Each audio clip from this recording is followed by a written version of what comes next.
Good morning. Good morning. How are you guys? What's happening? Happy fucking Friday, bitches. Happy fucking Friday. That deserves an F bomb in there. Some of you have been struggling to get through this week. Some of you have been done with work. Some of you are just looking to escape and have some fun. This is your weekend. I love the boom boom, right, Sherry? You're welcome. I introduced you to that. Could be a bad thing or a good thing. I don't know. Good fucking weekend. TGIF is what I'm going to say. I had a dream last night that I bought a Range Rover, and it was between me and this other woman, and I'm like, I'm sorry, I need this. But it was like a older one, but it was only had 36,000 miles on it, and I needed it. And so I was like, ooh, Dan's gonna be mad at me, but I bought it anyway. I did. I bought it in my dream. In my dream. What's that, lavender, Sherry? Hello, $5 fancy. What's up? Today's Friday. It's fucking Friday. So nothing much. We have date night tonight. And I thought about something really sad. When you told him you bought the car in your dream, I didn't tell him. It's a good way to piss him off on a Friday. Dan's very irritable, you know? Hi, Nikki. And oh, is it cute? Is it cute? Nikki, the Carlos, vámonos. Anyway, so it's Friday. He's looking forward to date night. And I thought of something really sad as I was emptying Grandpa's catheter. His appointment got moved. So his appointment's not till Tuesday now because the doctor's sick, which is fine. Gives him however many more days on the prostate medicine. So I'm not too worried. Plus, I need caregivers. You guys, you know how scary this is? Listen to me for a minute. Just listen to me. Nighttime's gonna be horrible, right? Because he pees during the night, which means we're gonna have to get him up I don't know. Not to mention the caregivers aren't gonna be able to walk into the bathroom, right? Shit. Anyhow, I don't know. So I told Dan, I said, this is bad. If he gets his cath out, we're not gonna be able. Yeah, no, I know about the tennis. Is it cute? That's why I said I only watch tennis if the guys are cute, for the love of God. So anyway, what the hell am I gonna do? We were being kicked out of our apartment because of our ducks that were violent, violent ducks. That would be a new one. Anyway, hi, Ann. So yeah, I don't know. I don't know what's gonna happen. I don't know what's gonna happen now if he gets his catheter out. It could be a very sad time for Dan and Danielle because nobody's gonna be able to get Grandpa to the bathroom. Some days he's strong, some days he's not, and none of our caregivers we have right now would work. So, great. FML, you know. A handheld urinal, nobody would do that. It wouldn't work. Not with Ed. You guys don't understand, he's very stubborn. But he can't get up by himself. He can't get up by himself. Why can't they walk him to use the restroom? Because, you guys, he's not self-sufficient. He will never ever be self-sufficient anymore. He can't walk to the bathroom by himself. He can't stand up by himself. He can't do anything without assistance. And he's hard to maneuver. And no, the caregivers we have are babysitters. They're babysitters. They're not nurses, they're not anybody. So that's gonna suck balls if he gets it out. Like I said, pros and cons to having a catheter, right? Pro is we need babysitters. Con is if he gets it out, we're fucked. We're fucked. So, shit, you know? Just the lovely things I think about in the morning time. He wears an undergarment but the problem is when he has that sensation, he wants to go. So that's the problem. No, I don't pay $40 for babysitters anymore. I pay $25. Yeah.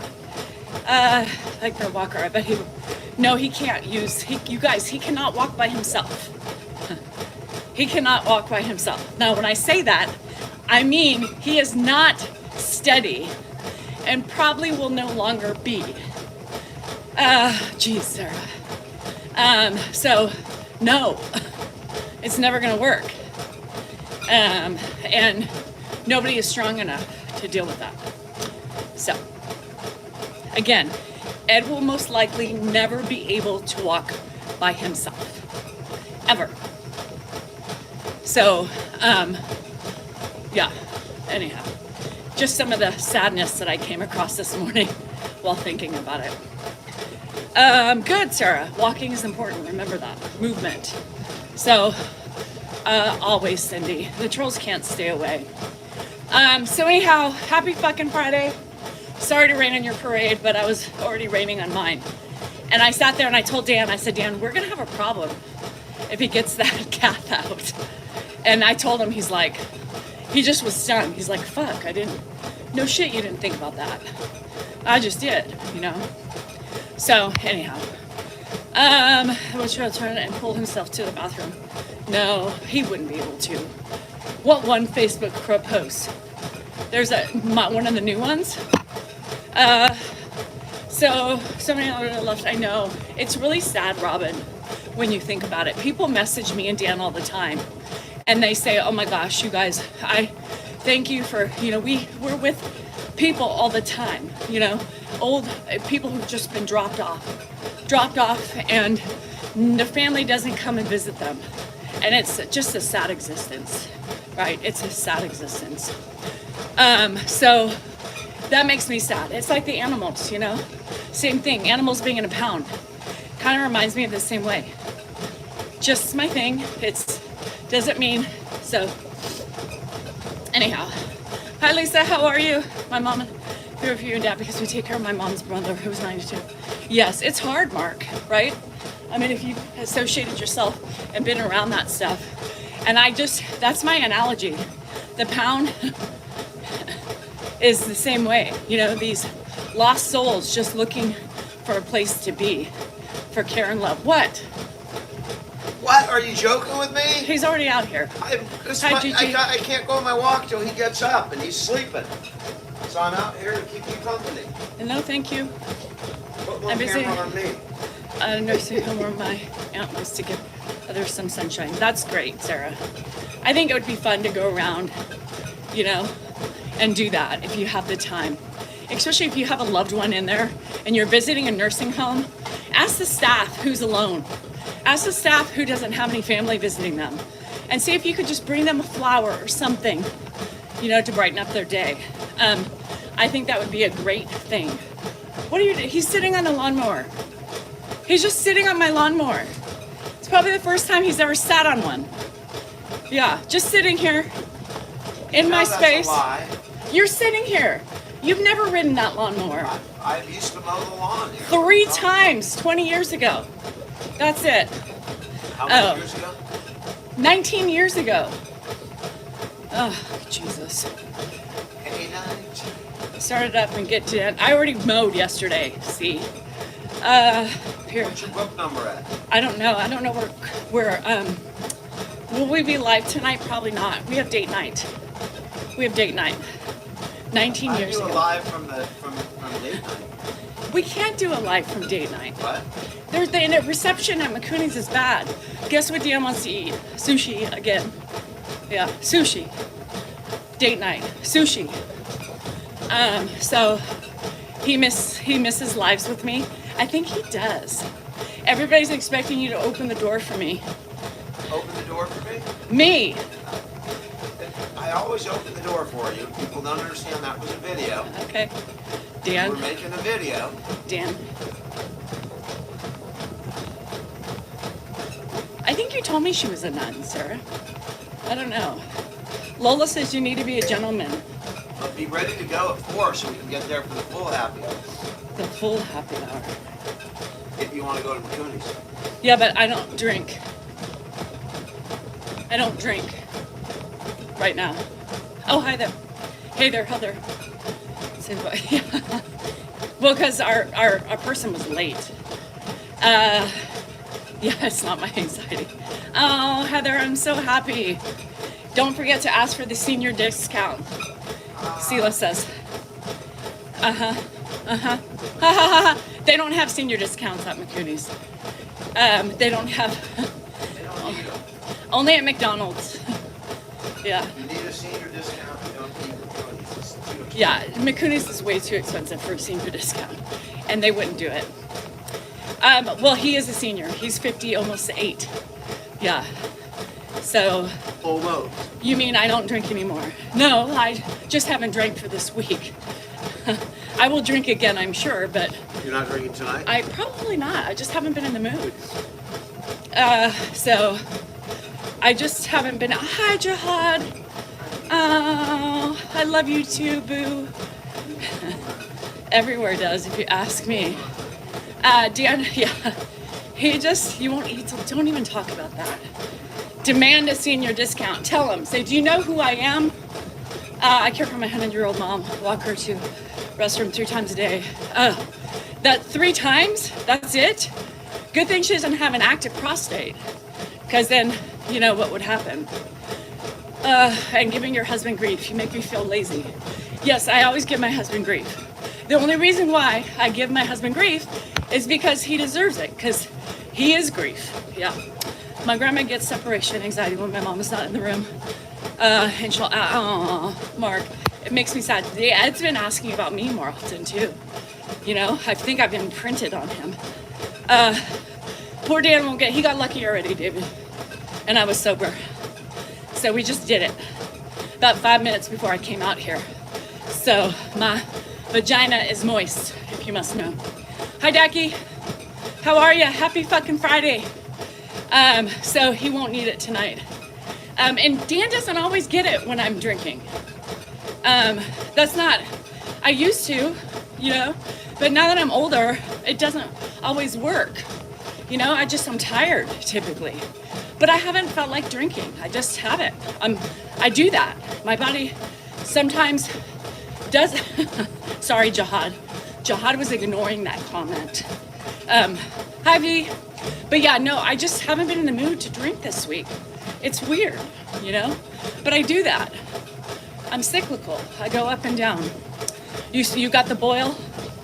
Good. You got to get that. Put a hot compress on it. The guy can get off very easy. The guy gets off easier than the female. Unless you're a weird female and just one touch sends you into multiple orgasms. I have to repeat things about 5 minutes. Oh, it's horrible, Mark. I have my shirt on. I'm not yelling, you know, because you do. If you saw my video this morning, I had to yell. I mean, I'm 2 feet away from him and he still can't hear.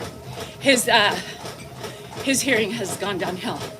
Hi, Angelica, how are you? I'm tired. I slept good last night because I was out, but I went to bed later because I had a really busy day. Had a lot of stuff going on, had a lot of people I needed to check in on, had my socials I needed to get to, 4 hours. I slept more than that, but I had a very busy, I was on the phone until 9:30. I had a friend in need, and when a friend's in need, I'm always there. Oh, Daki. Hi, Les. So I'm waiting for Christy to come on, hopefully. Christy, are you here yet? I normally wake up to book totals. He's on some prostate medicine right now. I'm waiting for Christy because I wake up to book numbers, and there was none. Drinking when you're tired just puts you, yeah, it does. Well, and not just that, but the gummy, I had my gummy drink, and then it just knocks me out, yeah.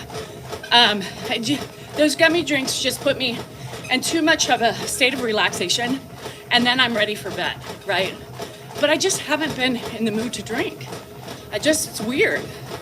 Dan's like looking at me like, are you drinking tonight? I don't know. I mean, if it strikes me that I want something, then yes, but meh. You know, meh. That's just the thing about me. I'm up or down with my alcohol. At the store, at the gummy store, we can't get a senior bus pass. Oh, shit. we don't have buses in our neighborhood, so it'd be difficult to get him to the bus stop. So is Dan still? No, he went in. He went in. He's waiting for Grandpa to get up. I quickly try to get out now, so that way he has to do it so I can get my workout over with. And a couple things, I have to meet a realtor, commercial realtor. Would you ever give up drinking? Not as of right now, Jared. No, I wouldn't, because I enjoy it. I love the taste. I love the feeling. I love the taste. I love the feeling more than gummy stuff, you know? Hi, Maria. You're in Vegas? Oh, fun. Wow. Probably, I wouldn't say never, because who knows what's going to happen. No, Jihad, you're always in my heart, right here. Yep. I just don't know what the future holds, but I would never put something down in stone like I'm going to quit drinking. I don't personally think I have that big of a problem to like do it, you know, because I don't. And so if it was more of a problem, I would do it. But I don't think so. It doesn't stop me. My drinking doesn't stop me from doing anything. I'm not waking up and drinking. I'm not drinking until I pass out, you know. I do it when I'm happy. I do it when I'm mostly happy, you know. Like after a good yard session, you know, working out in the yard, it makes me want to have a beer. I don't know why, but refreshing. Here and there is fine. So how do you manage to keep your house so clean all the time? I'm constantly moving. I constantly am wiping down tables. I'm constantly vacuuming or putting my Roombas on. I like IPAs. David, recently I've been running about 2 miles and walking 1 or 2. Yeah, with your wine. I love it, right? And like I said, sometimes it's a nightly ritual. Sometimes I drink a bottle. But it all just depends. I can tell you something. You know, most people are like, oh my gosh, do you feel any different? No. I don't feel any different from not drinking. Actually, sometimes I look for feeling a different way. And so I just don't, you know? Have you been tried any of the Dust Bowls? Dust Bowls. Like we have a brewery out here that's called Dust Bowl. Is that what you're talking about? John, are you local? So I love Dust Bowl. I have some Dust Bowl. If that's the one, the brewery that's local, I have some Dust Bowl in my refrigerator right now. It's the Mexican truck one, taco truck, Dust Bowl with lime. It's good with a shot of tequila in it. Here are my emotions and alcohol. Yeah, I'm not really, I mean, sometimes, Sarah, if I'm really stressed and I want to relax and I'm not in the mood for a gummy, I'll have some drinks, yeah. You know, she writes her, yeah. Dust Bowl, I love eating there. Dust Bowl is like one of the cool places to hang out, and I enjoy it. I don't get there very often because Dan doesn't like, so I'm telling you, the therapist, I'll have to look, is that one of those high percentages? The Dust Bowl is a really cool fucking place in Elk Grove. It's in Old Elk Grove by Dan's office. And it was like part of a train station, I think, something like that. And they have like outdoor bar. The food is amazing. So if you live in Elk Grove and you need a good place to go, outside fun, they have cornhole, and it's just a fun vibe. It's a really cool and historic part of Elk Grove. I don't get there a lot, Jihad, because Dan's not a big fan of IPAs. I love an IPA. A good 2 IPAs. They have seltzers there too. Their seltzers will fuck you up. Where's Drake? Is Drake here? On the Mississippi River here in Memphis. Oh my God, Brown Rogers. It is the best. I love it. I can only do about a mile. I'm going 5. I've been running for a long time, but David, I just turned 51. My body's slowing down because I do so much around my house. I did about 2.5 hours of yard work yesterday. Not to mention cleaning house, doing laundry, running up and down the stairs, making beds, prepping things, cleaning again, and helping my neighbor with her chickens while they're gone, watering her property. And we're both on 2 acres, so it's a lot of work. And so by the end of the day, I'm tired. And now I know, Jihad, is that you following me around in that white Panamera every time I'm out there? Oh my God. Jihad's like, no, I'm doing it to protect you, honey, and to keep tabs on you when you're in public. I am your free security team. I am exhausted. Yesterday, here's another thing what happened. Some of you that were on the live with Dan, which account, the one with the check mark, Goodman, the one with the check mark. So yesterday I finally sat down to get through some comments through socials. Dan's like, you got to get on Facebook to block. I didn't even block. I didn't have time. My neighbor called me and she was like, she's in Hawaii. She's like, Brittany, I think our freezer went out. So Brittany needs help. Do you mind going over there? So I was like, fuck, I'll go, right? I'll go. So I got up out of bed, helped Brittany for about an hour, helped her inside the house, helped her clear out as much, and whatever was left over I put in my freezer. And that was a long night. And then I had a friend who needed to chat. I got home about 8:30 and I had to call her up. She's having some serious shit going on. So by the time I finished my day, I didn't get to socials or my book because that took me away. My plan was to finish some socials, block some bitches on Facebook, and then read my book. But it doesn't happen that way. My life doesn't happen. And I do anything for my neighbors. They're great people. And Brittany, was very thankful. And then we talked for a while, and she's the sweetest thing. She texted me after I came home. Hi, Christy, I need an update. There was no book update. And she was like, Danielle, thank you so much. I appreciate you. I look at you like a second mom. Because, sometimes she gets her mom's opinion, but I think she likes mine too. And so she'll call me all the time. Or when she sees me. So I kind of helped her through some things last night, I think. Because I think she was making something a lot bigger than it needed to be. 646, y'all. 646 books. And so I wanted to give her some other things to think about. And I think it got her thinking. And so it makes me happy. She's like, you're like my second mom. I love you. And I was like, love you too, Britt. Just cute, That's what I do, Do anything for my neighbors. I've been here for 20 years almost. I've known them for 20 years. I've known Brittany since she was 8. She's 28. Her sister's 30, So I've seen their childhood for the most part. Pretty cool. They've watched Andrew grow up, So I love connections like that. I think that's really important. And so her mom knows she can count on me. She knows that I'm there. She knows that I would help, just like if I were gone. So Ed's sleeping, Sarah. He slept good, but he had a good poop. The statistics on the sleeping are poop. So if he didn't poop, he's always more uncomfortable. Will you watch my poor dogs? Sure. She boarded her dog. She has a puppy, a black lab puppy, and he's psycho. I even volunteered. She's like, I would never do that to you. Yes, Jihad, I look at you as my second husband too. So if you're in Elk Grove and you go to Dust Bowl, are you ever gonna say hi? Not that I would go there with Dan, but if I go with girlfriends. Did Dan tell that McDonald's assistant when he got that receipt? I have no idea what you're talking about. I don't know. What about McDonald's? So anyhow, I'm here for my neighbors. I mean, we're a close-knit group, pretty much, especially me and Kelly.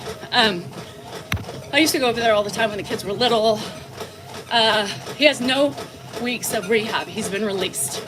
He's completely done. Medicare said done. He should be fine. So we're rehabbing him. Because let me tell you, he's not done. No, the chickens run away from me. They don't like to be picked up. Plus, I'm not trying too hard. But it's pretty cool. You guys, I think I want some chickens. Oh my God. Like I need one more thing, you know? The very next time you go to, give me a heads up, looking after my mom. Yeah, it's one of those things is Decibel is like hit or miss for me, but I love it. I would go there a lot. I would rather go there and have like a beer tonight but Dan doesn't like them.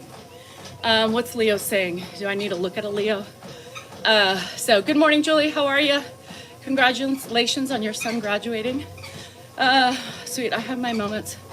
Of course, Janet, you're gonna have those moments for a long fucking time. With the chickens. Yes, I have chickens. But Mike, you have to look at my name. I have a blue check mark. I think I have like 40 something thousand followers.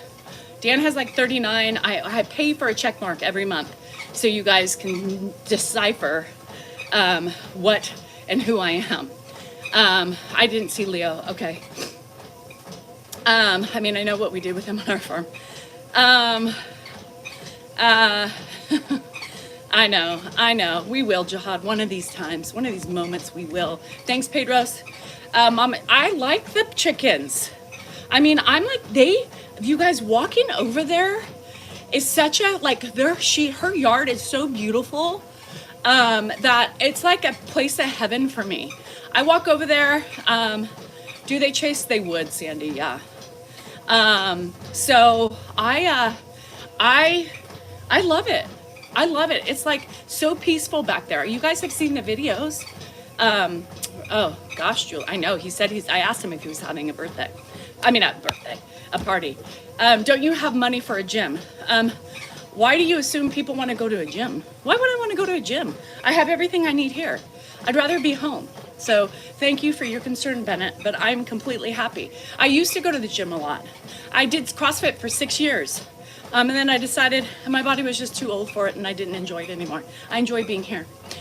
We want chickens, but not enough room here. I've got plenty of room, but I want the chicken mansion that he built. I want his labor for free. I'll buy the materials so we can have, I want a chick shed. That chick shed is amazing. Did you guys look at it?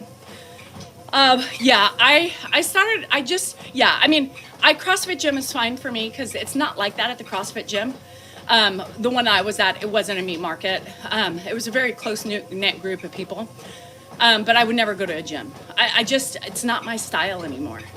I don't feel comfortable there. People are gross. And I just want to be where I want to be.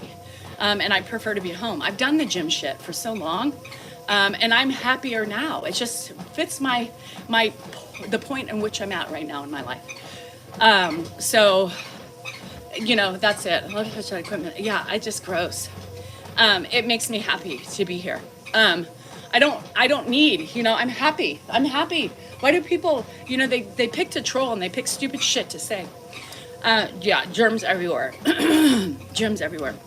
It's our most animals. Been watching The Lion Whisperer on YouTube. I love these chickens. It is a cult. A lot of people say it is a cult. Hi, Beach Man. How are ya? I've been thinking about you. How's the recoup? It is, but some people might need to step out and go to a gym. Some people need that, you know, and it makes them more accountable. A lot of people don't do that when they feel like they're not accountable enough in their home. They need to pay or something.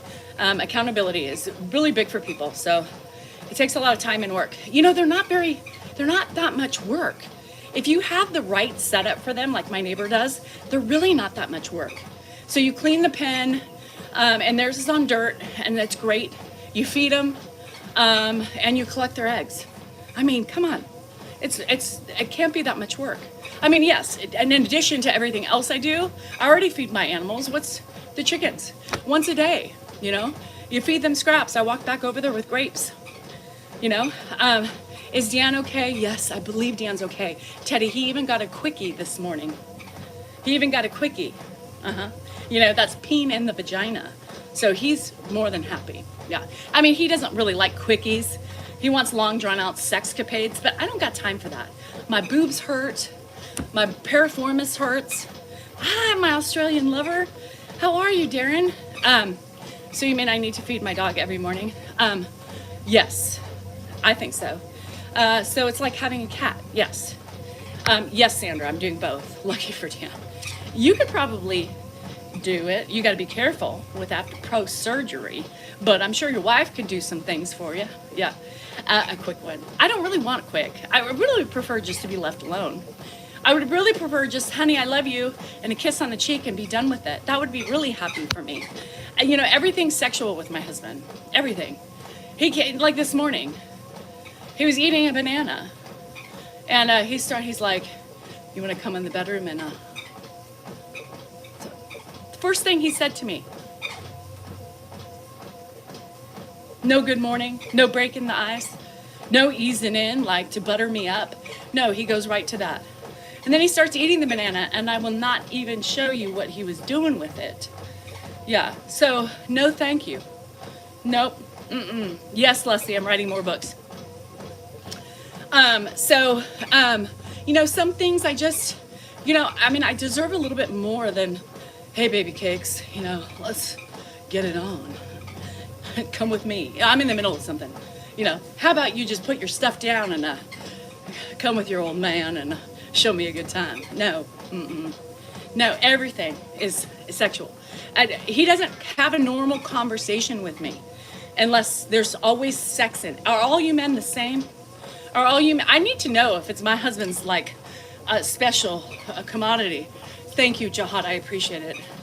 Okay. Love you, beach man. I'm glad you're here and recovering. Take it easy. So yeah. No, is everybody, oh, look, beach man's like, I'm out. I'm not even going to go there, but yes, I'm the same way. Okay, so it's not just Dan. It's all men. Hey, baby. But do you at least talk to your wife normal before you go to the sex shit?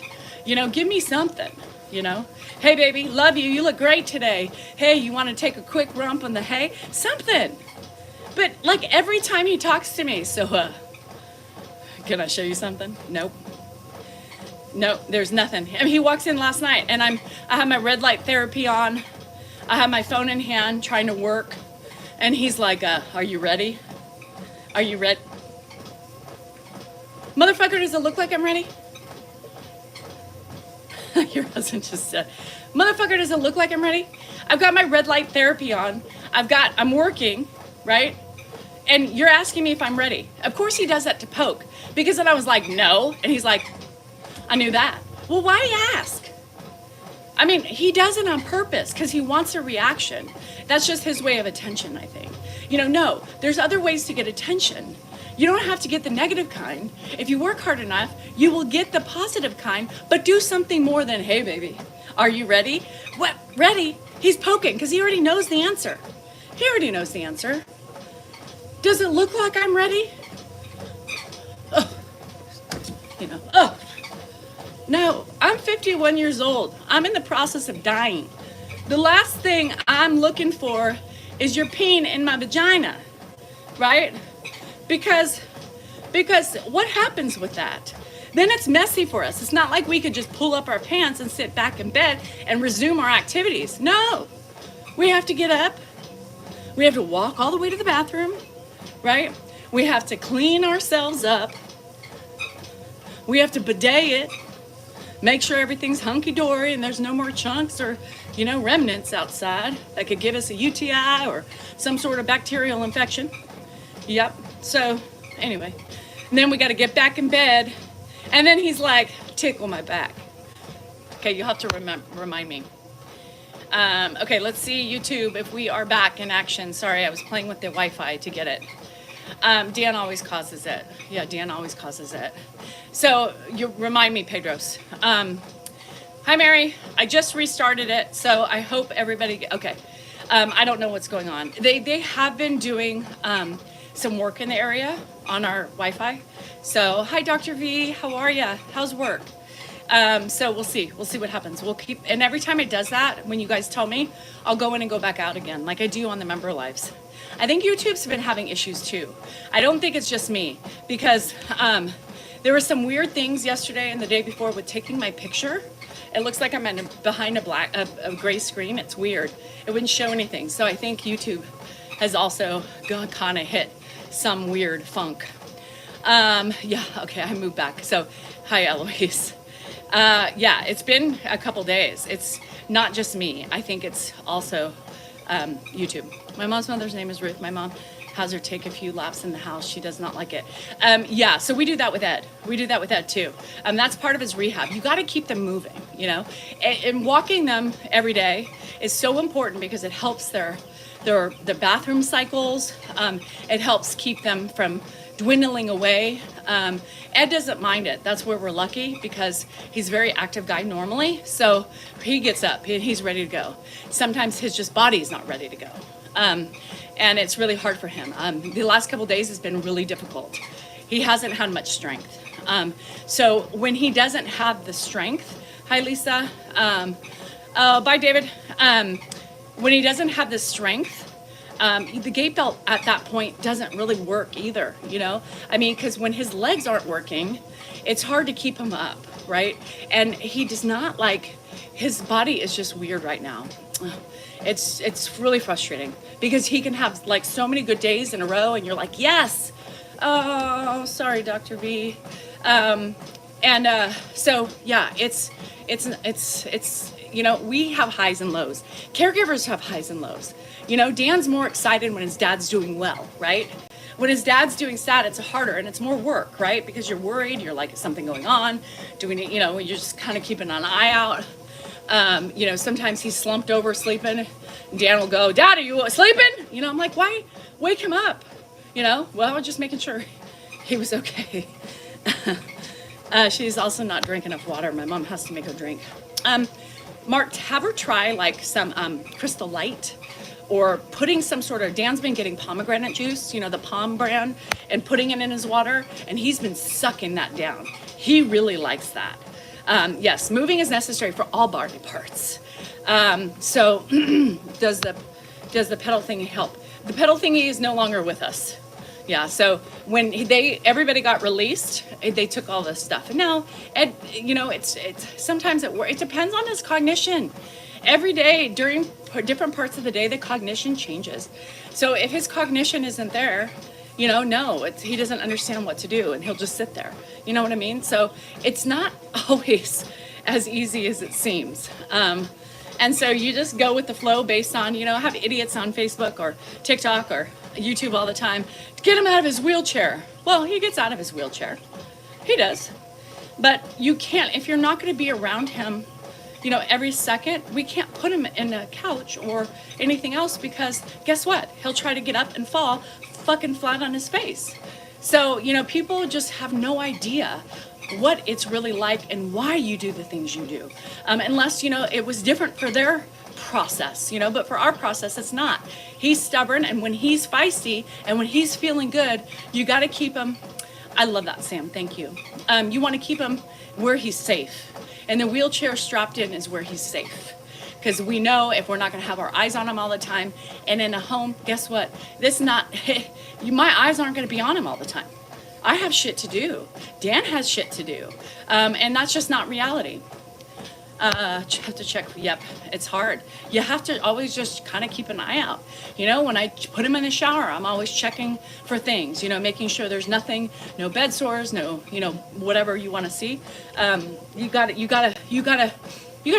pay attention to all those things. You know, you gotta assess the body. You gotta assess everything going on. You gotta spread things apart and look. You know, you gotta do those things because you want to make sure there's nothing causing the exhaustion. You know, that you can see.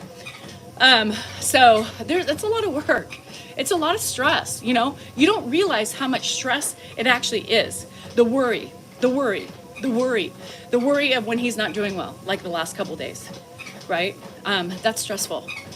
It's in the back of your mind. Like, is this time? You know, is this gonna wake up? You know, is this his body giving us a sign that he's gonna be gone? It's crazy.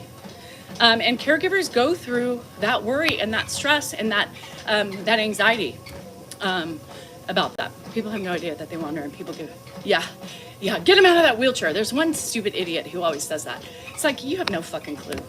So separation anxiety, my mom was on the TV. Yes. So, and that's, Mark, that happens to a lot of people. My friend Debbie, who has been around in the past, her mom too. They like to be, and Ed too. When Ed's awake, where is everybody? You know, he'll climb. And that's why the caregivers are good, because there's somebody sitting with him, so he feels like he's not alone. And that's like really important. He'll get over it. He'll forget he's calling for people.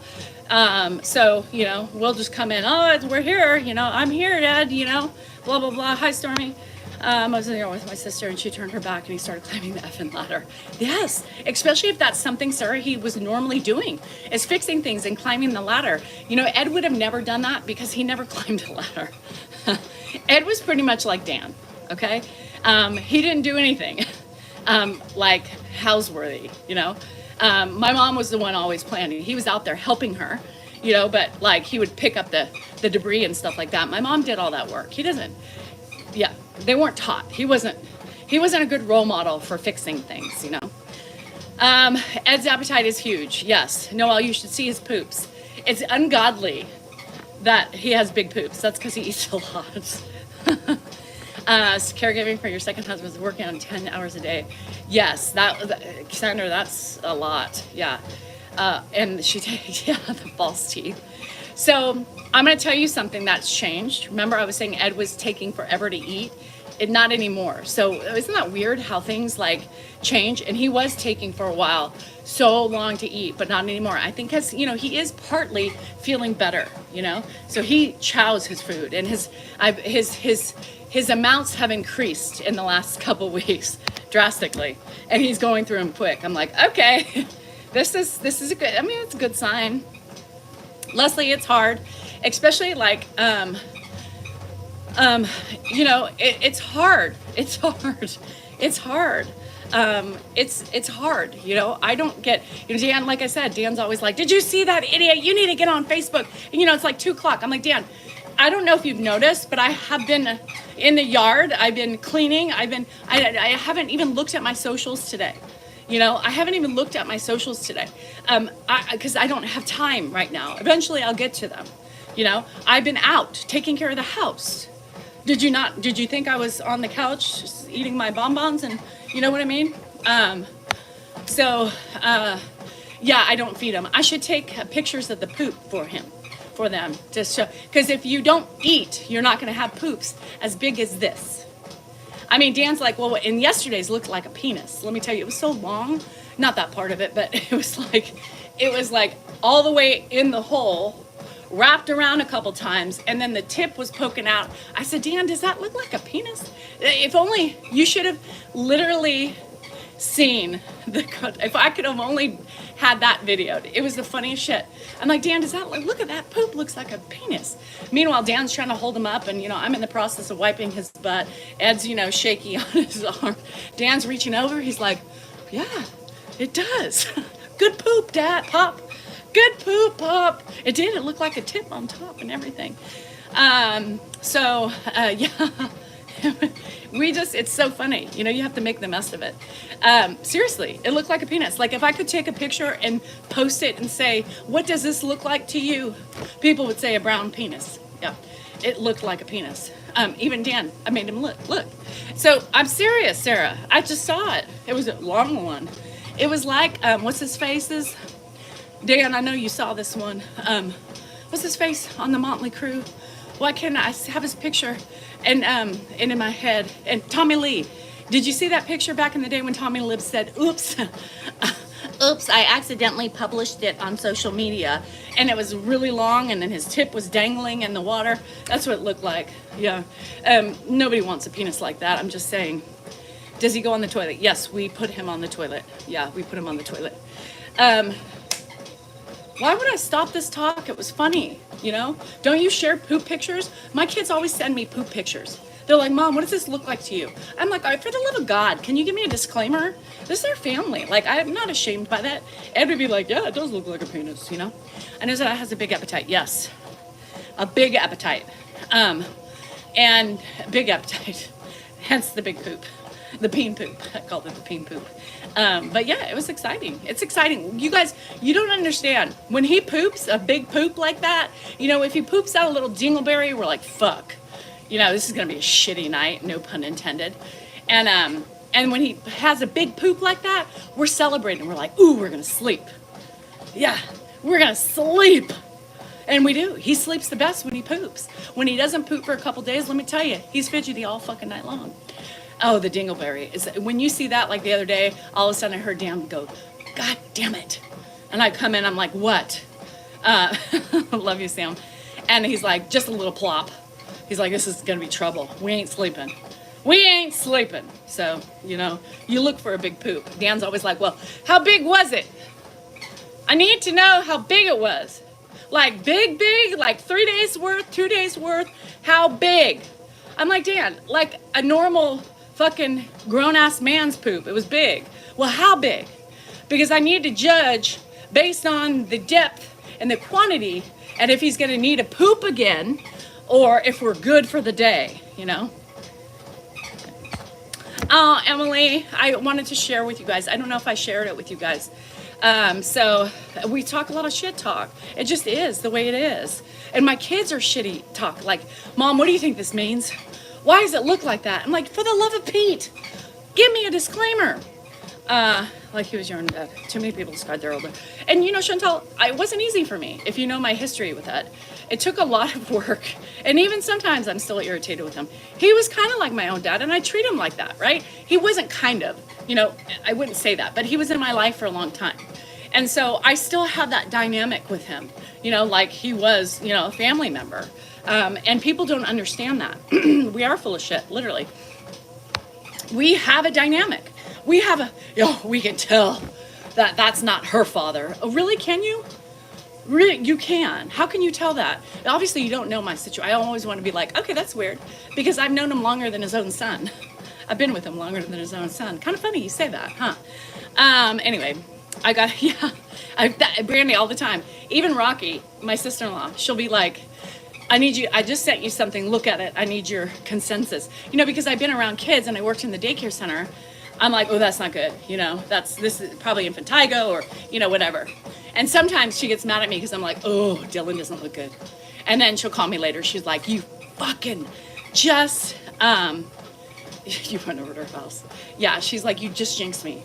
She's like, don't say it. I'm like, yeah, I don't think Wes is feeling too good.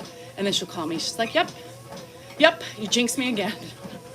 Like, I'm just saying. She's like, I hate that you're that observant. But yeah, we used to do that when every time Wesley was a baby, you know, and he had something and he was in daycare, she'd be like, what is this? I'm like, ooh, a hand, foot, mouth. Hand, foot, mouth. Regressing in childhood again. In a way, Sandra, right? Because they're so dependent upon others. No, I don't need, I'll take your boil pictures. I really love to see a good boil. Hi, Desiree, how are you? So, you know, we all have our family quirks, you know, and it's crazy to me that people love to criticize everybody else's dynamics in their family just because it's not like theirs. Well, guess what? Not everybody's is. I want to see that. Well, can you just zoom it in so I don't have to see the folds and the slits and shit? God, I forgot to look up goiter. See, I got taken away yesterday by helping my neighbor. I was hoping I'll send more. They weren't the tiger looking ones that I thought they were going to be more tigerish. I was surprised by that. I love the Kitchen Chronicles videos. I feel like, did you see mine today? I gave you a part of it because it's too long, but I like to put a short up there. It was like, how does he drape it like that? Like, how did that magically, you know, he probably, my guess is he threw it and it landed there. Okay, nobody's is working. I think YouTube is kind of having a little quirky moment, you know what I mean? So just, it's weird. YouTube's been kind of screwed up for a while. Anyhow, hi Dago, I don't think I said hi to you today. Marbled strip, no, you don't have those. I was expecting the tiger looking ones. I didn't realize the other ones, the ones you have look more like cats too. A little bit different. Are they bigger, I think? South Africa, I love that, Chantel. It's so crazy to me that we reached that far, you know? South Africa. You guys, it's so weird. UK, Australia. Like, and people come back and say hi to me, you know? They follow me. They like to pop in, even if they don't stay for the full rambling, you know, hour and a half or whatever. You know, I love that people come in and say hi. Hey, I can't go, but I just wanted to say, hey, I want to show my support.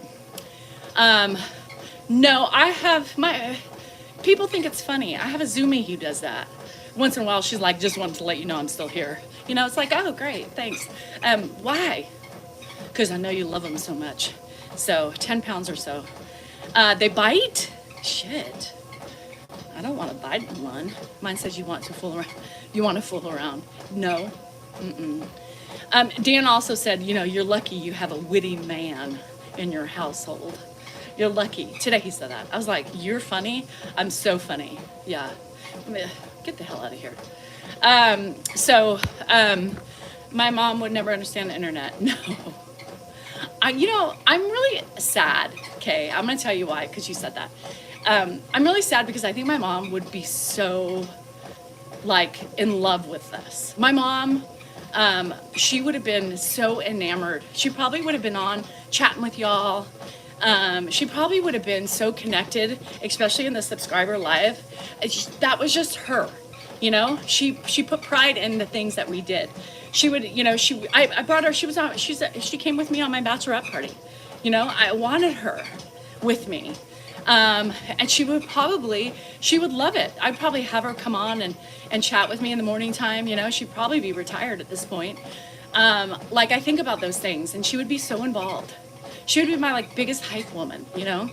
And so it kind of makes me sad a little bit because I would have loved to be at this point with her still alive, because I think it would be her second hobby, you know? So it makes me really sad. Hug your mommies, please. Hi in Michigan, Karen, how are you? Hug your moms if you still have them. You know, she didn't she, Margaret? My mom was very talented. Josh has one too that my mom painted. So that was my favorite, so I took that one. Did your mom get along better with Ed than Joanne? No. Nobody got along better with Ed. Ed, you know, in fact, when mom and Joanne were together, they would always giggle at the Ed atrocities, you know. You guys would have loved my mom. I mean, she just is fun, you know. She was fun. She's a good mom, you know. And part of the reason why I wanted young kids is because I wanted to be able to do those things with my girls, you know. Not that drinking and gambling and all those things were fun, but to be able to do those things with your mom and your mom being like you and let's go. You want to go? You know, always wanting to be a part of, you know, her children and their lives. And, you know, she liked to drink, she smoked, she loved to gamble. Same thing. Oh, Sarah.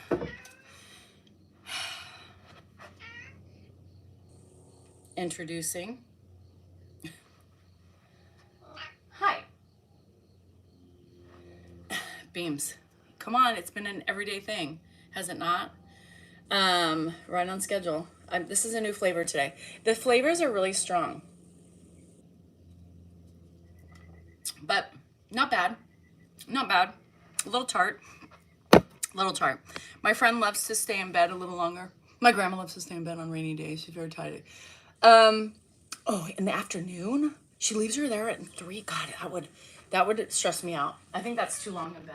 But that's just my opinion, you know? I think leaving them in bed that long, just promotes more, like, I don't know, you know, stiffness and bed sores and all those things. I don't know. That stresses me out. I you know, especially if she's doesn't have a lot of energy, and especially if she's, you know, frail and not eating a lot. I would get her up more. Even though it's harder work for your mom.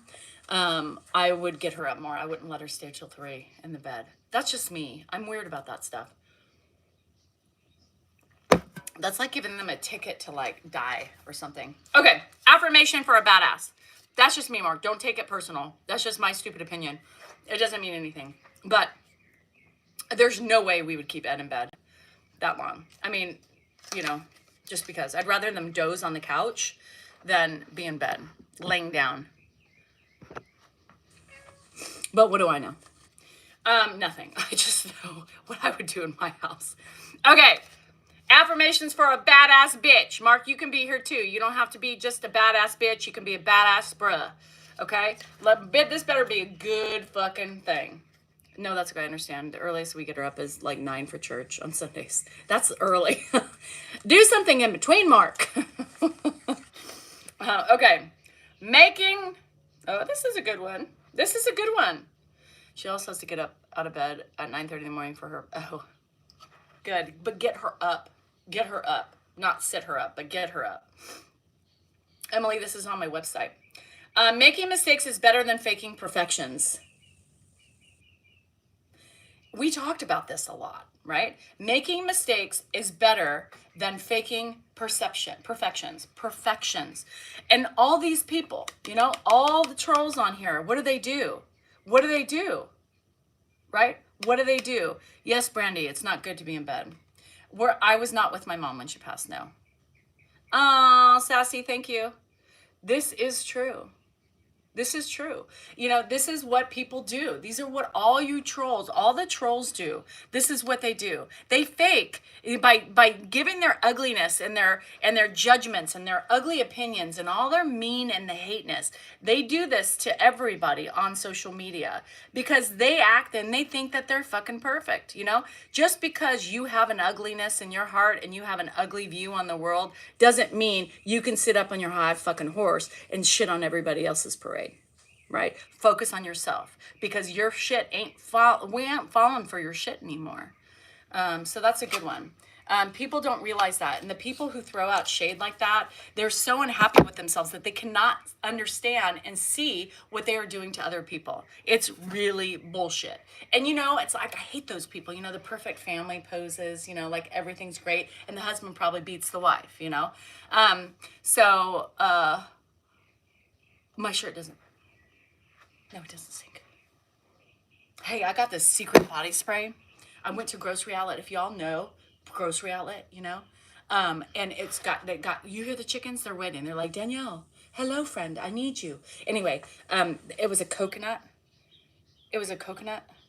Sarah, you don't have to tell me it's a fucking joke. We talked about this. I know it's a joke. My response is joking back.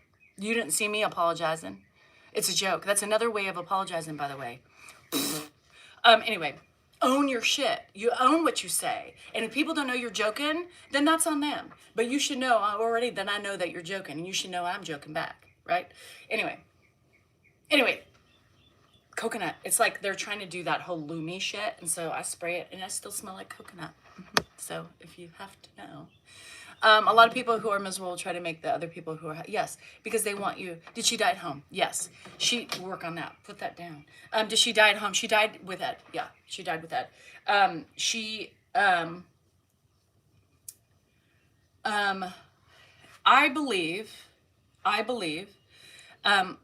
believe, they do repeat what I say. They just try to take their narrative of the information that I give, which is totally convoluted, and throw it back on my face. It's like, I said that, but that's not how I said it, right? Anyhow, so my mom, I think I've shared this story with you. My mom in her last days was in a lot of pain. She had liquid morphine. She had morphine packages and liquid morphine. And that's what they do when you're dying, right? At that point, it just, hospice comes in and at that point, I don't think hospice was there anymore. I don't even remember. Ed was just administering it the last couple days. But I believe that, Dan and I believe, I think Dan knows, but I think Ed, I think Ed helped it quicker, if you know what I mean. Because what's the point? You know what I mean? Sabmerch.com. And if you understand what I mean, he couldn't just, at that point in her life, when she's just moaning and groaning all day long, what's the purpose of keeping her alive? You know what I mean? So you can do the morphine, kind of makes it more relaxed and carries it quicker into the, so I believe he gave her an extra or two, And when I say that, people are very shocked. right? They're like, oh my God, how did you feel about that? I would have done the same thing. I would have done the same thing. Because what's the point of keeping her alive? She's not there. She's already dying. And so, um, hi, Steve. Yeah, yeah. So for me, that was great. And I didn't begrudge him. I didn't have any bad thoughts about him. The morphine especially is a key in that. It does help. It does help. It was kind of him. It really was. Yeah. And that's what you do. I mean, that's what hospice told him, pretty much, at the end of the life. He just, said, give her more. It'll help the process because it slows down the heart rate when there's already a struggling heart rate. Why let them suffer? Yeah. Same as I held his hand while he went at that point. It was blessing. Yeah. Extra morphine. It's great. It was. And she died peacefully, like quietly. And after he administered it, and it was didn't take very long after that point. So, and I don't know how much he gave her. I really don't. I didn't want to ask. I didn't know. But, at this point, he did, he knew, he recognized, the pain and the agony she was in, and she was ready to go at that point. I mean, I would be too. Don't let me wait that long. Just put me out of my misery.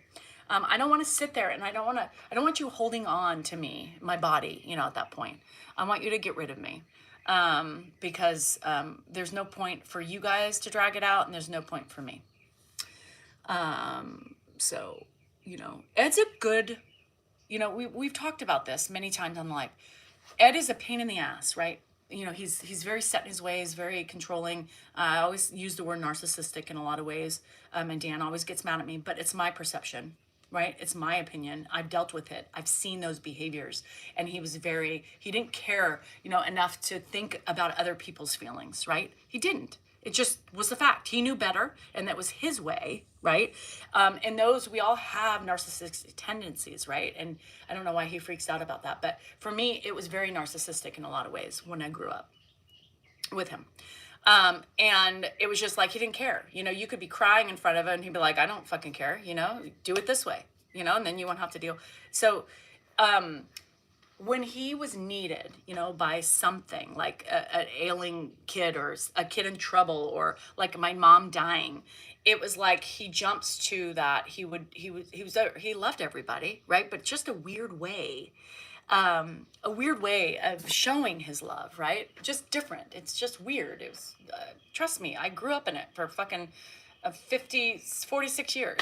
And they call that mercy killing. I hate that word. Yeah, Dr. Kevorkian, I mean, I was always like, yay, do I believe in euthanasia? Yes, I really do. I believe that if it's my choice, I believe we should have Dr. Kevorkians around to where if I want to go, if I have a terminal illness and there is no hope, I want to be able to live what I could live before my life started declining, right? I want to be with my kids as much as possible, my grandkids.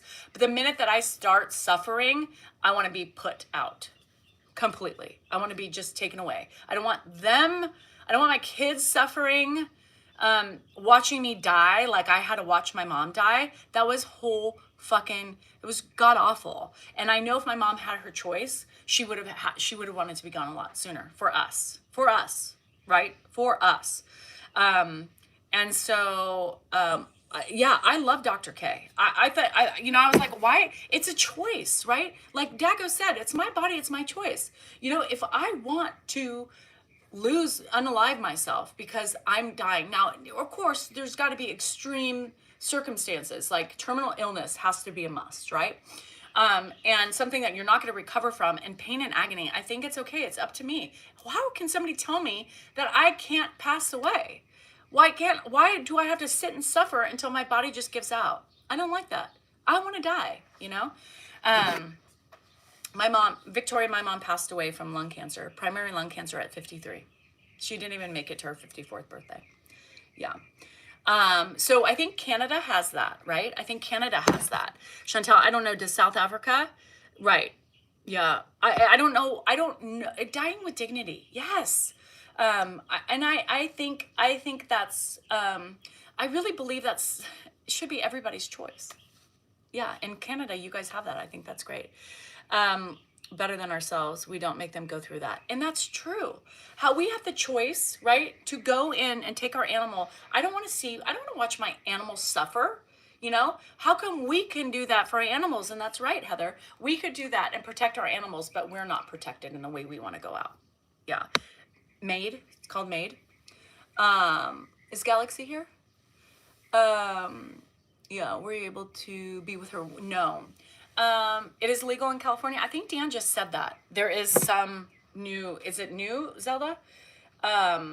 So I just want to be able to go. My husband and I had too many times, but better than them suffering. Yeah, I know. Heather, me too. I had to do it, and it was horrible. And of course, we love our babies like they're our babies, like we birthed them. Cancer is horrible. Yeah, I lost my mom to stomach cancer after being clean the first time. Undergoing chemo. Ugh. We have euthanasia, but it's not easy to get. No, and I don't know if California would be easy either. You know, Catholic guilt. If Ed was miserable and at that point in life, would you want him to be able to go the same way? Yes. Yes.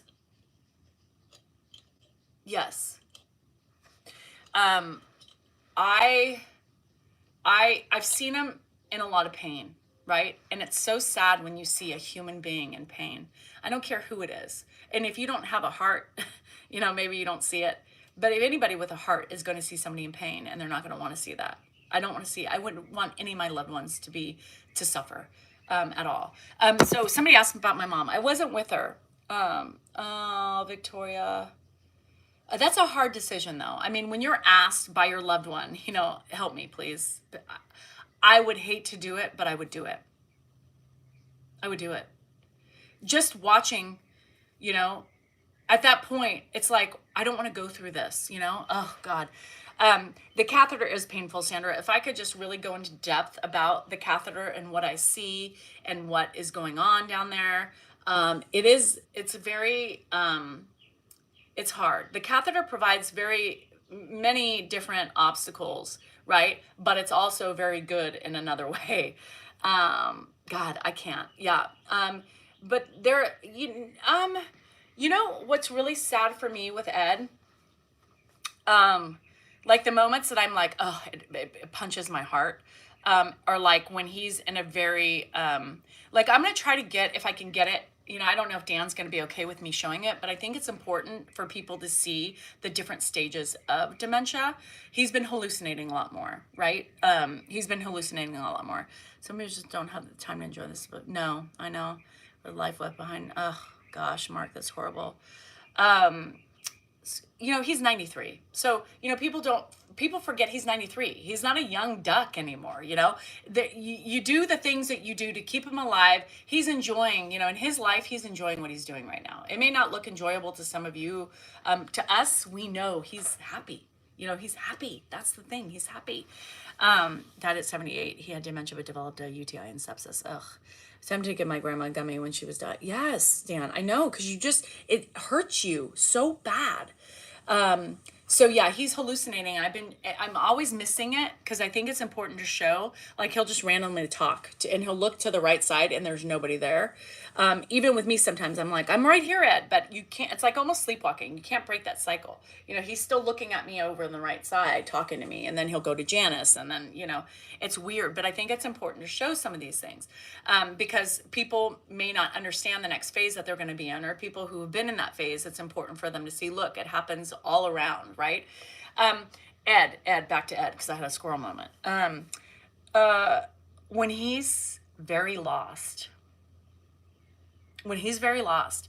and there's a look in his eye where it's, you know, he's scared, and you know he's just uncertain. He recognizes me, right? Like he recognizes Dan. He knows we're family, but it's still like, I don't know what's going on, you know? What the hell is wrong with me? And it doesn't happen all the time, but there's moments where, or if he's in crowds around his family and he's looking around and he almost gets this, like this panic look in his eyes, and it's all in his eyes. His eyes are very expressionate. I don't know if it's a dementia thing. I don't know if it's just person to person. But he's very, very, very, you can see, by his eyes what is going on in his head. He is yes, yes. Is he talking to random animals? No. He's talking to Joanne. He'll talk to Josh. He'll talk to me. And Mark. Yeah. Put some pictures just so, does that tell us about things when he was younger? No. His hallucinations aren't about, it's about, his hallucinations are not like past stuff. It's like talking to people. I think he kind of hears the voices, kind of me talking if I'm talking to Zoom or if I'm on a live, and then he sees the TV, and he'll kind of coagulate all of what he's hearing and blending it together. Or if he's eating, he's trying to feed people. Hey, Joanne, you want some of this? Get some of this. It's really good. Danielle did a good job. Or Josh, come here, take a bite. It's always taking care of his family. Yeah, it's always taking care of his family. He's always trying to feed somebody in that. I'll tell my friends now, and it's me and my son Jack. Oh, Leslie, I'm sorry. I don't look forward to that, but I'm prepared, and we'll do what I have to do. And you do what you have to do. You do. Yeah, and John, it's scary because, the first time you're like, what the fuck? The first time I heard it, I was with my Zoom. I was sitting at the counter doing work. No red pills. But you got the injection. That's good. Lisa won't remember this conversation. Where he was on the couch and he was talking to the woman on the TV. And I was like, Zoom's like, what is going on? Because they saw my face. I was like, what the fuck is happening? What the fuck is happening? And it happened few and far between, right? And then it started happening more. So Lula, that's what they call it, the long goodbye, with dementia. And when got a blank look when she got worse, it's so sad. Yeah. Oh, he yells at people. My grandma did that before she kind of stopped communicating. She freaked out. My mom, who looks exactly like her dad, she would always scream. Like the first couple years she was getting worse. She was very like my mom. It was hard for my mom because she was yelling at her. She would tell Jack, there's this woman in here, or she would think my mom was the mistress. Yeah. There is gum. Oh my God. So I hate that, Allie, because Ed has this, I don't know what got on Ed's pants, but it's like the sticky shit right in his crotch. And we were going to put him on, and I was like, I don't know what the hell that is right there. It is, it's bad. It's bad, but it is what it is. Maybe it talks to the woman on the TV because he thinks, yeah, sometimes, but it's like few and far between. Oh, Sin, thank you. So it's few and far between. When he sundowns really tough, he tends to do more talking. Now I'm used to it, right? But when it first started happening, like several months back, right after the surgery, oh no, it was before the surgery. And I was like, what the hell is happening? Do you think in that moment, do you try and talk to clarify? Sometimes I go, not anymore. I think at the beginning I did, but I don't anymore. Sometimes he'll say Danielle, and I think he's talking to me, but he's not. And sometimes I'll go over there and be like, Ed, I'm right here. Oh, did you get any of this? He plays it off very good, but yeah, it's weird. But if I'm busy, I don't, because I just let him talk. And sometimes I just listen to what he says. And some of it's mumbling, right? Some of it's a mumble. It depends on where he is in his cognition. Bye, John. You too. Anyway, thanks. I'm going to call you Ran Ilium. I can't see. Okay. So let me read, before it gets too long in here. We got to take another little clip of my book. Now, I don't know if you know about this author, but she's new and up and coming. And people are so bitter. They're like, you didn't write the book. You're not an author. Well, I kind of am a little bit, because it took two people to put this together. She couldn't have written this without my information, right? Yeah, no, technically, Christy wrote my book, right? But Danielle Behar Salinger and Christy Lyons, we still wrote this together, right? So people are so angry. People are like, she keeps calling herself an author. I know, right? Like, she didn't write it. God, people are so miserable. Anyway.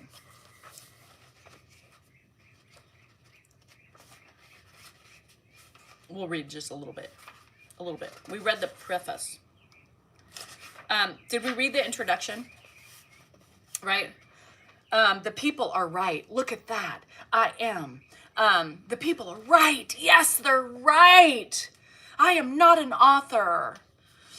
Okay, introduction. We'll read this a little bit. In a universe that can sometimes feel like it's throwing parts of doubt, don't have my glasses on, small right. Feel like throwing pies of doubt in your face. Some stories shine as bright as a lighthouse on a shore. When the forces of the trolls from Earth have teamed up to tag you for their chaos, there are still stories that remind you to duck, dodge, and keep going. Duck, dodge, and keep going. See that? I am. The non-author has spoken. This is one of those stories. My name is Danielle Salinger. A wife, a mother, a daughter-in-law, a sister-in-law, aunt, stepsister, caretaker, social media lady, grocery gatherer, and I have many more hats with titles on them hanging above my treadmill in my garage.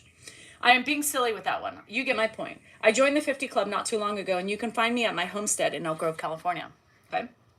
What you hold in your hands is a compilation of experiences and lessons learned and a testimony to the unstoppable force of persistence. It's a story that gets it.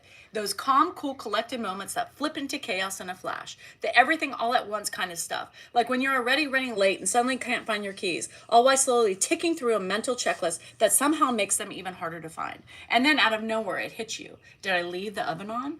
Or was it just the oven light? It's not really about dramatic twists or perfect endings. It's about the real life moments that sneak up on us, shaping our days, our months, our whole lives. The moments where we carry quietly until they need to become something bigger. Stories we have shared, so we know we're not the only ones feeling a little crazy, and neither is anyone else. And again, this is what I talk about all the time. Life is life. We're all going through it. We all share the same burdens or different types of burdens, but still we all deal with them in the same way. And that's why I have built this community. Life as I understood it is like a paintball game. You didn't even know you were playing. One where you're constantly dodging unexpected shots and figuring out which direction to run next. From those moments when you're on top of the world to the next that hit you where you weren't covered and wonder how you'll get up. My journey has been anything but linear. Each splatter of paint that has come my way has helped color the canvas of what I'm sharing. Now, we won't go on and relive every brutal hit, but we'll look at how I had to duck and reload and keep moving forward. We talk about this all the time. Different analogies, but we talk about this all the time. Even when my armor was slightly dented, I used it as an experience to learn how to adjust my shield, my attitude, or my approach and patch it up. The dents may be invisible scars, but the resilience forged through them remains unmistakable. You guys, how many times do we talk about this shit? Same thing. This is what I talk about every day, right? And I tell you this, instead of looking at things as shit luck, look at it as a learning experience and try to figure out what life is throwing your way. As you turn through the pages of my book, you'll discover some of the hardcore stories of struggle and success, dreams that were deferred and realized, and failures that became the foundations for future victories. Through those chapters, I hope you'll find a reflection of your own journey and the courage to press on, no matter how steep the climb may seem. I invite you to join me as I revisit the highs and lows of my life, hoping that my experience can serve as an inspiration and empowerment. Same thing we do every day here, right? My talk is the same stuff day in, day out that's in here. And they're reminders for you guys to keep trudging on. There's questions at every chapter for you to resonate with, for you to think about, for you to use your mind and write things down as a way to come and break through some of your forces and your armor.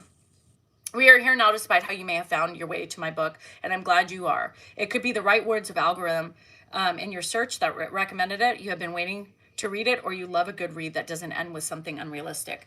I've certainly faced my share of challenges, and with each chapter, I hope you find a space that invites you to dig a little deeper into yourself, because I want you guys to think. I always want you guys to think about where you are and the lessons you are learning, because that's how you get deeper into yourself and reflecting on you as a person, because that's the only thing you can control, right? Is yourself. This book is exactly what we talk about every day, just with some of the crucial experiences in my life that have helped form me. Hey, But hey, if you thought I was a total hot mess, maybe with this raw-candid look, you'll start to see the charm. It's not just a book, but it embraces my learning experiences within to challenge assumptions, share my truth, awaken new perspectives, and spark something inside of you. Now get ready, prepare yourself and your mind. Yep, I said it, your mind. The chairlift is rising, and this journey is about to take off. Buckle up, because this is a ride that might just stick with you for long after you turn the last page. Something you'll want to reread, reshare, and hey, maybe even buy a copy for a friend. Okay, and then it just starts with, and I'll read every day. We'll read a little bit of this too, to just kind of break it down and just think. I try to uphold everything I talk about. The only things I talk about, people, oh, you don't have a degree and, blah, blah, blah. What does she think? She's a counselor now? Yeah. I talk about my life, right? Those are facts for me, right? And how I have shaped myself into trying to become better, improve the ways in which I deal with things. And I'm trying to empower you guys by trying to do the same. Self-reflection, I always talk about, is one of the hardest fucking things ever to do in life. Nobody wants to see the truth about themselves, their faults, or they're ugly. It takes a lot of opening up, and you're sharing emotions or getting in connection with your emotions and understanding what these feelings are or what your responses are within your family, your friends, blah, blah, blah. This is important to read. It is nothing different from what I talk about today. And it gives you areas to reflect, and our journals are going to be ready soon. So I'll keep you posted. So who is Danielle Behar Salinger? I'll just read the quote. I love the quotes at the beginning. I think it's great touch because you get some of my real life quotes.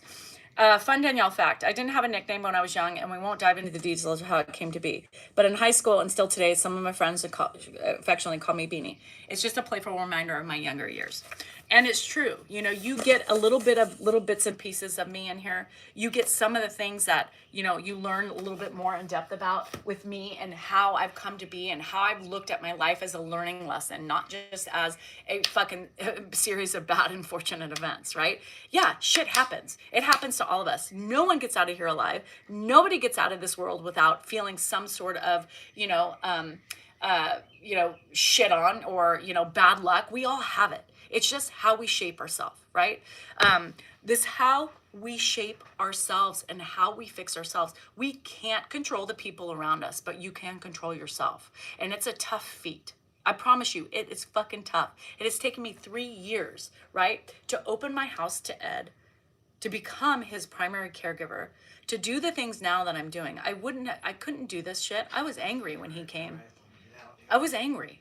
I wasn't happy. I didn't want to take care of him. This was not something I was easy to do. Let me call you in 2 minutes. But I had to do it for my husband. I bend over backwards for people, right? Because that's my true nature. I have a big heart, and I made sickness and health and all this, I decided I needed to help him, and I needed to find a way to break through some of that baggage and some of that anger that I had towards him. And I did it. It was fucking hard, but I did it. So, and that's what this book, yeah, they called me Beanie. Yeah.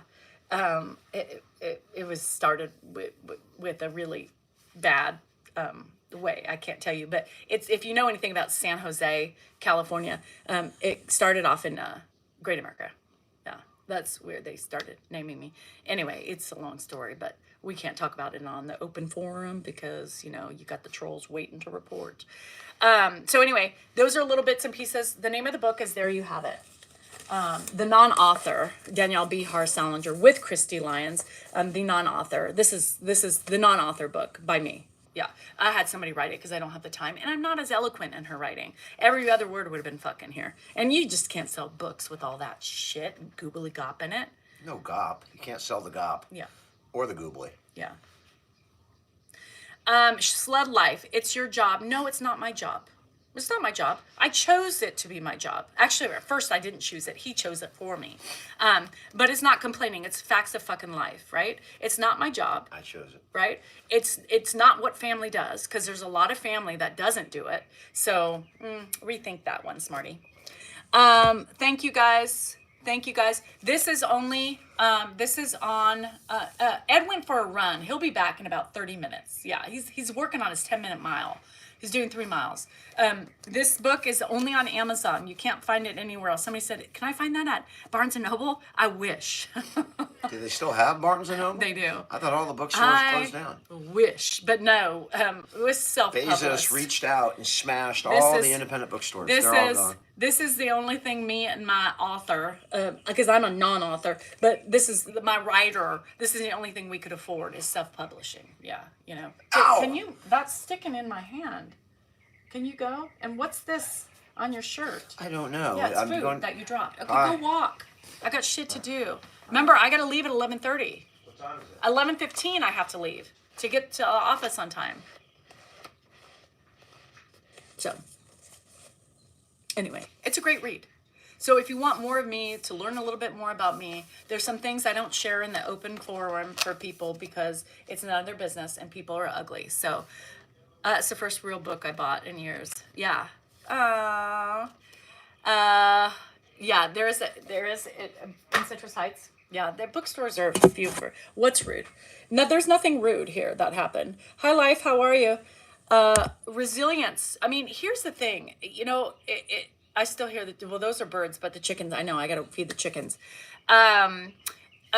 You know, it takes time. It doesn't happen. Rome wasn't built overnight. You know what I mean? Like, I have to remind people that, you know, you baby steps. This took 3 years to perfect. And I'm pretty, from where I was 3 years ago, this is pretty close to perfection. Because when you have the type of anger and the baggage that is slowing you down, it was really hard to open up my home to Ed, right? I couldn't wait to get out of that home. And then you want him back in. And I think I told you about that. Oh, you are? Country in the Park? A lot of people will be going to that.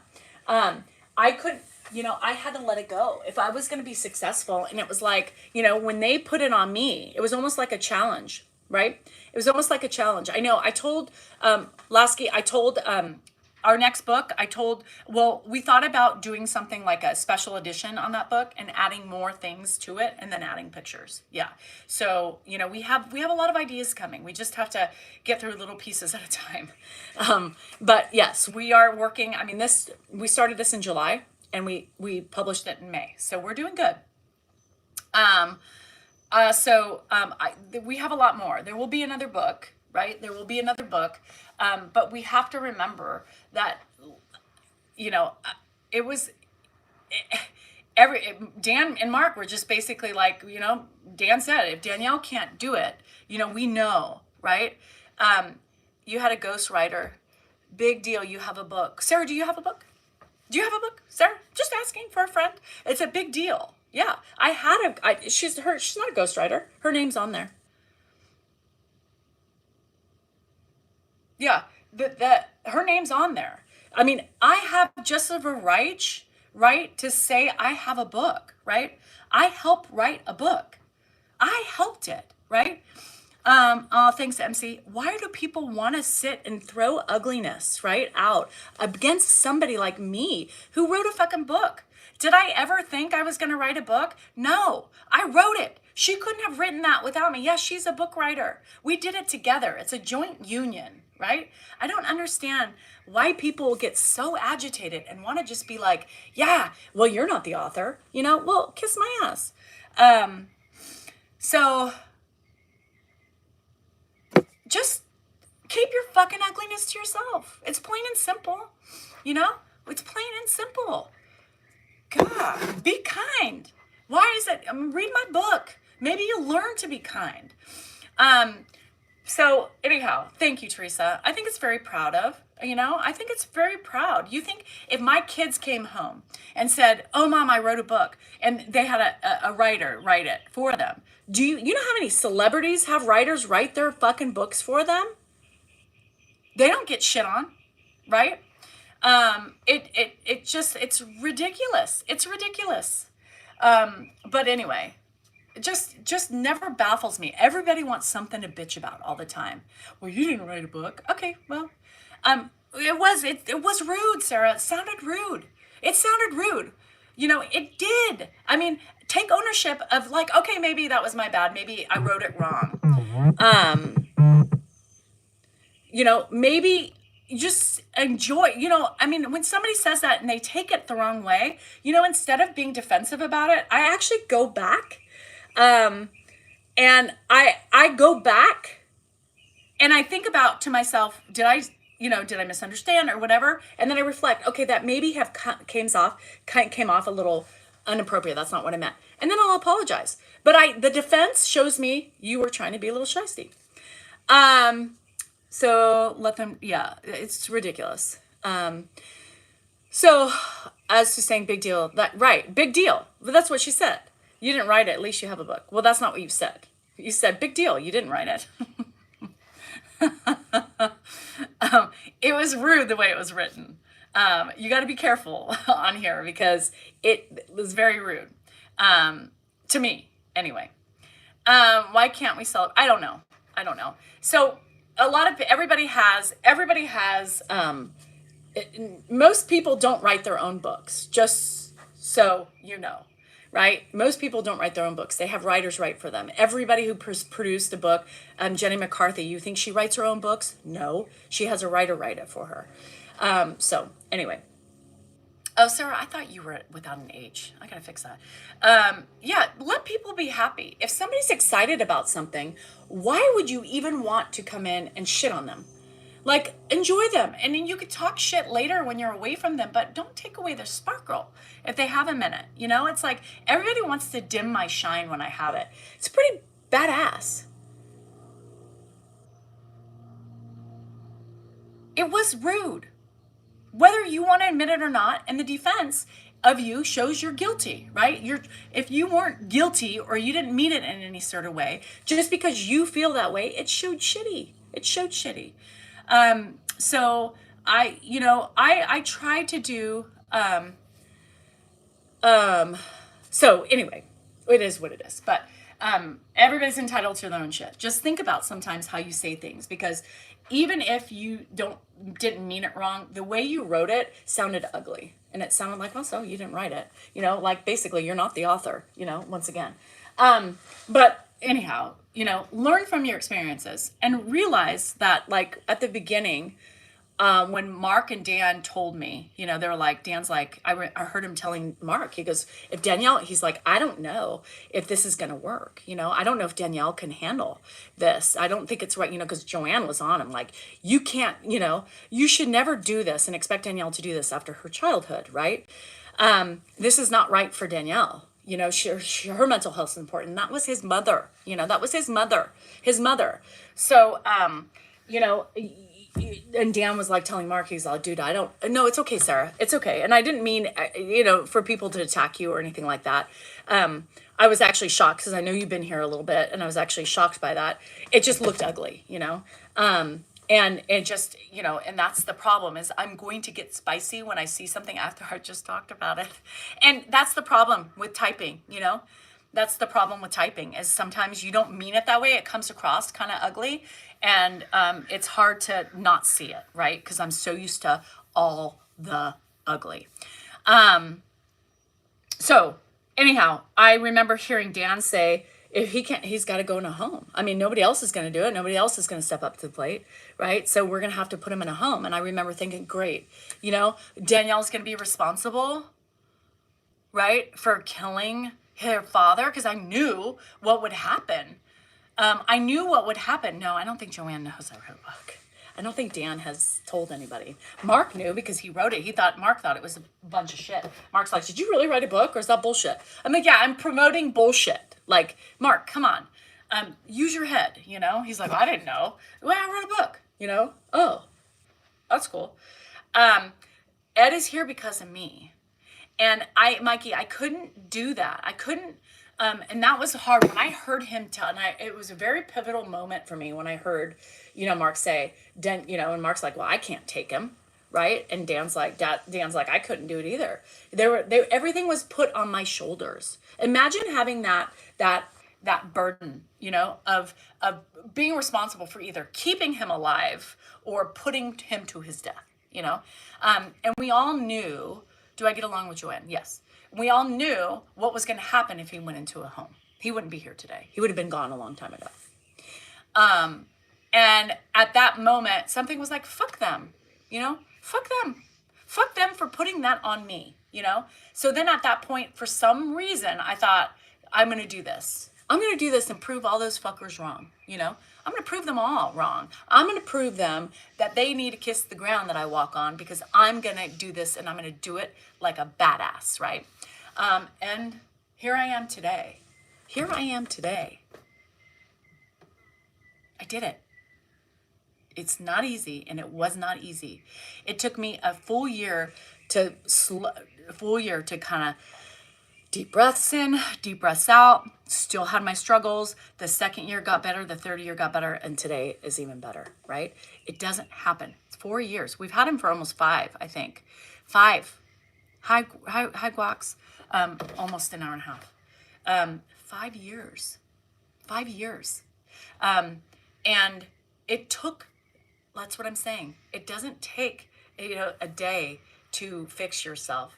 It's a constant state of fixing yourself. 5 years, we're just repairing a relationship with Ed. 5 years. 5 years.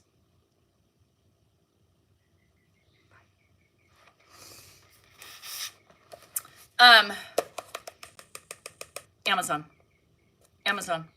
This is where you're getting. You're getting defensive. Don't be defensive. Defensive to me is a sign of guilt. Don't ever be defensive. So I, Debbie, thank you. And the people, you need to slow down, right?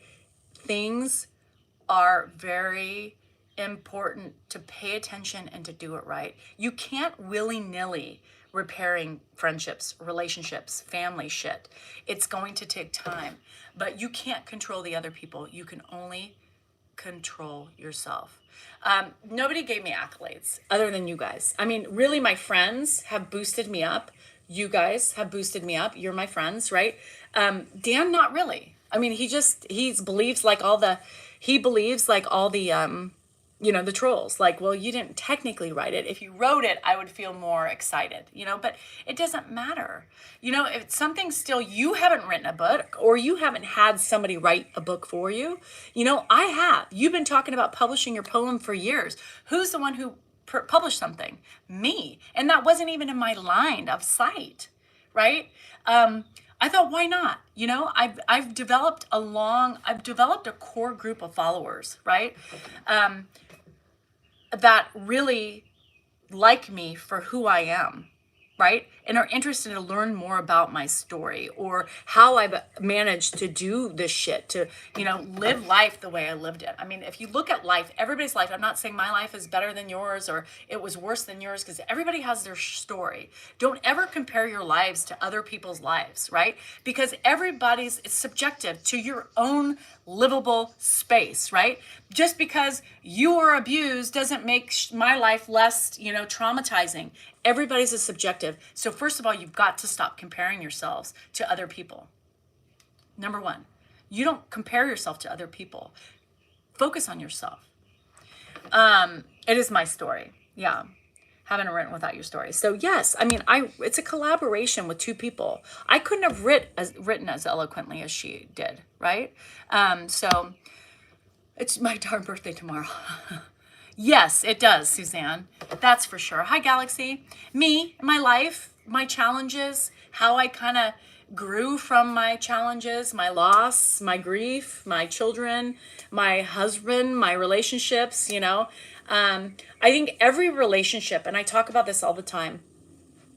Look up the word author, people. It means originator. Oh, I like that, Jersey. Thank you for sharing that. All I meant was at least, you guys, Sarah, again, don't be defensive.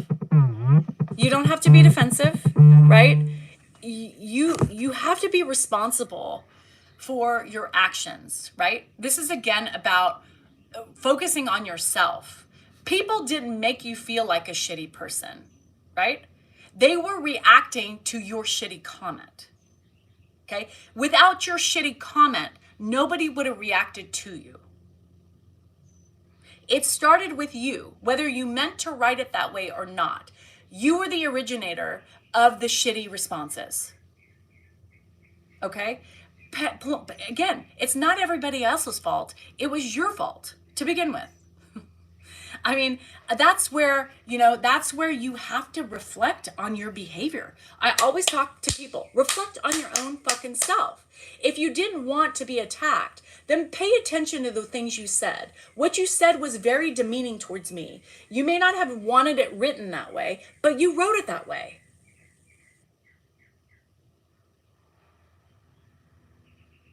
Right? Like, stop blaming other people. It's you. You did that. I didn't do it. You did it. You wrote it. Reflection. Yeah, and sometimes I don't spend too much time on it, but that's the thing, reflection. If you can go back and see how, oh yeah, but I didn't mean it that way, you know? If you would have corrected it, that would have been fine. With my email. I'm feeling without an AARP card and a pimp's body.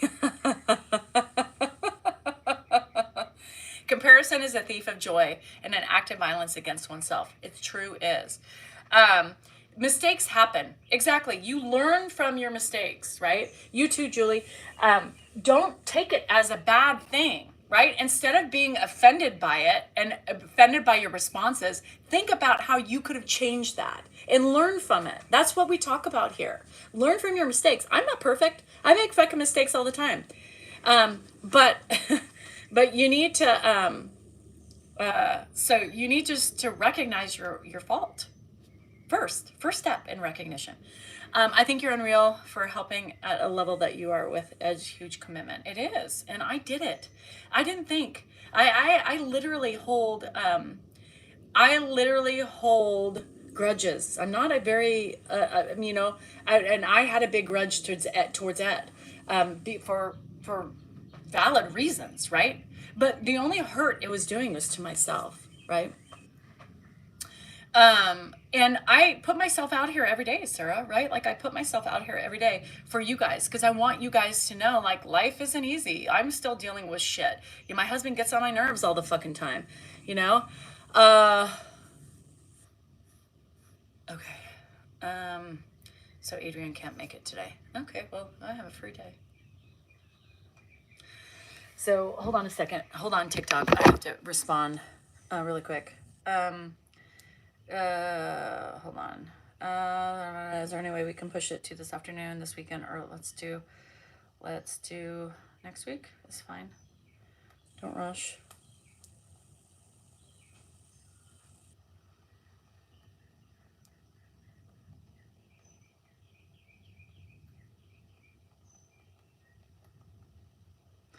Okay.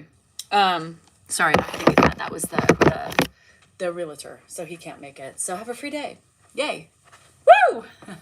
Sarah, I will go get, because I know you want me to get. Sarah sent me something. Sarah with an H. So I am perfectly fucked up too, you know? We will, Elizabeth. We will continue to write. I'm completely fucked up, and I'm not afraid to share my fuck upness. And that's what I think people need to realize more. Admit when you make mistakes. Sometimes it's hard to admit it, and then sometimes, like, let your body cool down and be like, fine, I was bad for that, but, you know, whatever, you know. You have to do that, you know. You have to do that in order to work on yourself, right? You can't change other people. So stop putting your focus on others. You got to put it with you first. And it starts with recognition of your own behavior. Your own behavior, right? Your own behavior comes first. Defensive is guilt, yes. Most defensiveness, when you defend yourself by trying to prove why you're right, yeah, we don't need proving why you're right. We don't need to do that. I always think that when people fight back and try to explain themselves, it's another defense mechanism from something in your childhood. No, I didn't do it. I didn't do it. You know how many times, you know, your parents blamed you for something and it was your sibling's fault? It stems from your childhood. Everything is stemmed from your childhood. All your PTSD is, as an adult, is stemming from issues from your childhood. No parents were perfect. We all get fucked up somehow, some way, because our brain's in control. So remember that. It's okay. It's okay. Angelica, I too, despise was a word that I couldn't, I was like, I would be the one dancing on his grave. I've said that, Angelica. I've said that, back in my life, when I wasn't getting along with Ed, and I said, before I started taking care of him, I'm like, I'll drop him off at a, I'll kick him out the door while the car's still going, I'm going to, do a, Betty, the Betty White, to the window, to the walls, I'll take him, I'll do it. If nobody else wants to do it, I'll do it. And then this happened. This happened. Ed has given me back, Ed has given back to me more than he ever has in his entire life, right?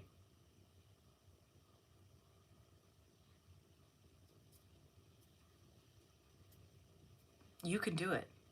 You can change. You can release the anger. You are responsible for everything you do. Crazy. Crazy. And that's what I'm telling you. I'm drinking tonight after 6 months, so I probably fall. Don't fall. I did it. I did it. And I didn't think it was ever possible. And so when I see comments like, I don't think I could do it, again, there's fine lines, Angelica. So I don't know what happened with your stepfather, but Ed never beat me. He never essayed me or anything like that. It was just a stubborn ass fucking man. That was a man who was agitating and just, I can't describe it. I was able to push that aside because today he's not that same man. Today he's a man who is has lost his independence, has become much nicer, more caring, and shows it every single fucking day. And also gives me gratitude, gave me my new life, my new life, books, merch, books. He's helped my husband retire. He's made up for all his wrongdoings. I'm not focused on the past anymore. I'm focused on the future. Yeah. And you know what's really crazy, Carla, is when he asks and I'm not in the room, where's Danielle? Where's Danielle? Why am I the only one he remembers? Why does he remember me at this stage of life as a child, a young child, right?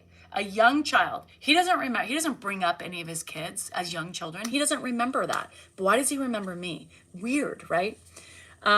He knows. Yeah, and I think so, Jersey. I do believe that. I mean, that's the only thing I believe, that I believe, I feel bad for Josh because I feel like I've robbed that away from Josh. But then at the same time, I'm here every day. I've been here every day for almost 5 years, right? So he's going to remember me more. He's going to look for me because I'm imprinted, but he remembers me. He doesn't remember Dan. Barely. He knows Dan's part of his life, but he doesn't know always in what way. But with me, he has that understanding. It's crazy. It just always baffles me. Always baffles me. It still baffles me today when I hear him, from bed. Danielle! He yells from bed, Danielle, where are you?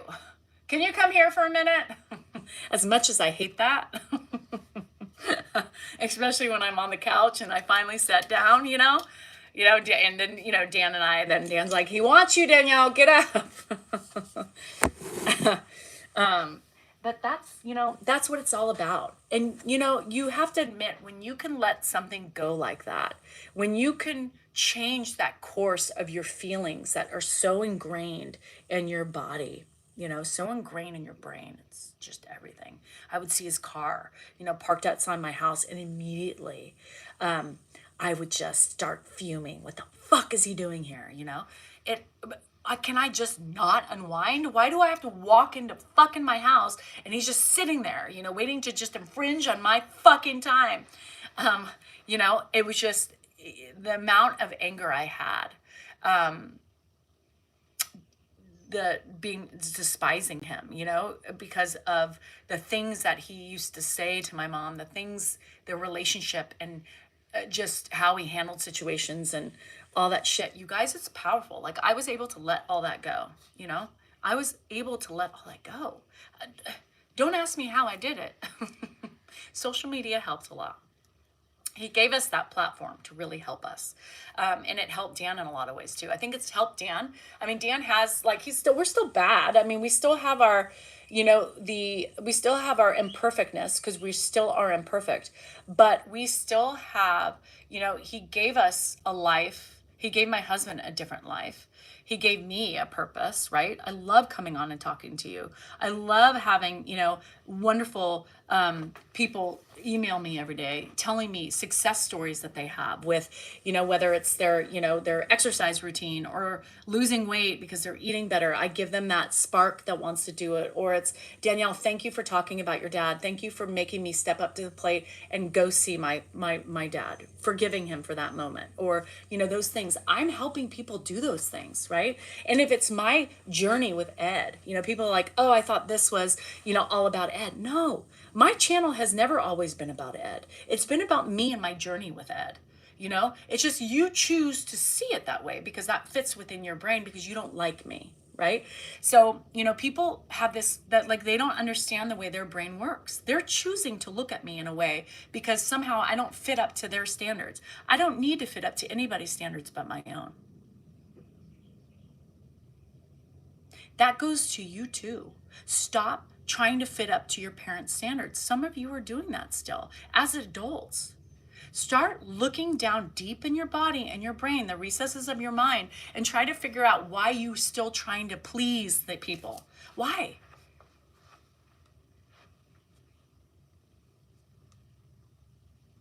These are all things that I've learned. And I also studied the brain from 0 to 18. I was a child development major. And really, that's the most, like, people are like, well, you're no psychology major. Yeah, I am, technically. The most important formation of the brain is from birth to 18. Everything else has already been ingrained. For psychology just does from, you know, the brain science from, you know, it doesn't matter. I've studied the early parts of the brain, which is the most important part of our how we're formed. Here, go and show me your channel, and we both prefer yours. Thank you. How to let my nest work. Yes, and you have to do those things, Chrissy. Sometimes you have to set boundaries, and boundaries are hard. And if your parents will not uphold and respect your boundaries, sometimes you'll have to walk away. And you're a pleaser for a reason, Debbie. You become a people pleaser for a reason. It stems from your childhood. We could break that down if you want, but not here. And that's what I'm trying to, I have a friend that I'm helping out, and she is paying me to help her dissect her brain and getting her brain back to where it used to be. I don't sugarcoat things, and I make you really think about things like I do on these lives. Stop pleasing people. It starts with you, you know? Stop worrying about people that don't get back to you, and you're probably still bending over backwards for them. I'm always trying to make me look better. You know, people please your needs will often come last. Yes. And it's horrible. A very unhappy childhood, that's why. But yes, you have to make boundaries. And boundaries is the hardest thing, but it starts with learning more about you, recognizing yourself for who you are. I always tell people, you know, when you're starting this journey into becoming a better you, I'm a teenager trapped in a chubby old lady body. I always tell people, and one of the friends that I'm helping out, this is what I said. I said, I need you to, the first homework you have is looking in that mirror and you tell yourself, you are important, you are worthy, and you matter. Believe it. Because until you believe it, we can't go any further. You are important, you are worthy, and you matter. Every time you fucking look in that mirror, I want you to say that to yourself and hear yourself say it and believe it, right? Eventually, when you start believing that you matter too, things start shifting, right? Your whole brain focus starts shifting. Hi, Trauma. I'm doing good. This is important. This is how I did it. This is how I did it. You know, I'm only sharing my knowledge with my experience. I can only talk on my experience. I'm not talking on other people's experiences because I don't know. People like, oh, what does she think? She's some psychologist? Yes, these are my own experiences. I'm sharing my own experiences and how I mastered certain things. Not really a master, but for your relationship and was trying to heal it now. He may, Sarah, he may. I mean, and I'm not opposed to like thinking that. I thought that too. I thought because we've had a tumultuous relationship, she's talking about Ed. I think that most of the time the people pleaser comes from your parents, Carla, just so you know. Typically it's like having to do with siblings growing up in the household, you always being out of trouble because your family was in trouble more. And so you always catered to help your parents. Most of the time it did. You do matter. And even the trolls matter, you know? I'm just trying to like enlighten everybody what I have gone through and what I've realized along with my studies and along with my experience, right?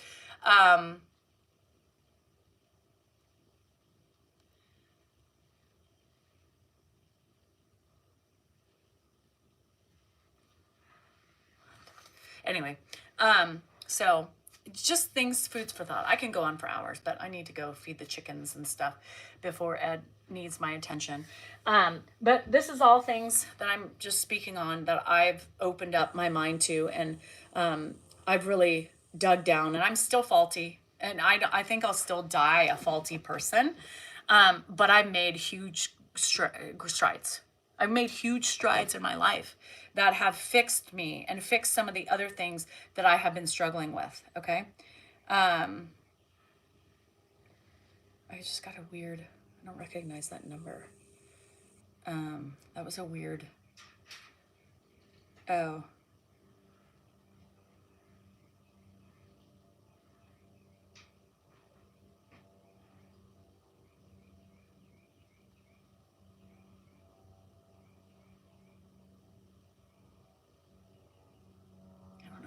Sorry. So anyway, my book talks about that. And when you read my book, you'll see how all these, everything has been set in stone from such a young age. Losing my mom, losing my dad, and the way at which those two events like lined up and were so linear. One with cancer, one with self-infliction, right? Bringing me closer to my brothers, like everything, learning Ed. I mean, Ed was probably my biggest hurdle, other than grief. Taking care of that man in there was my biggest hurdle. My biggest hurdle. Sabmerch.com. And please, you guys are not only helping me, you're helping the people who've helped me with this stuff. So please buy up the store.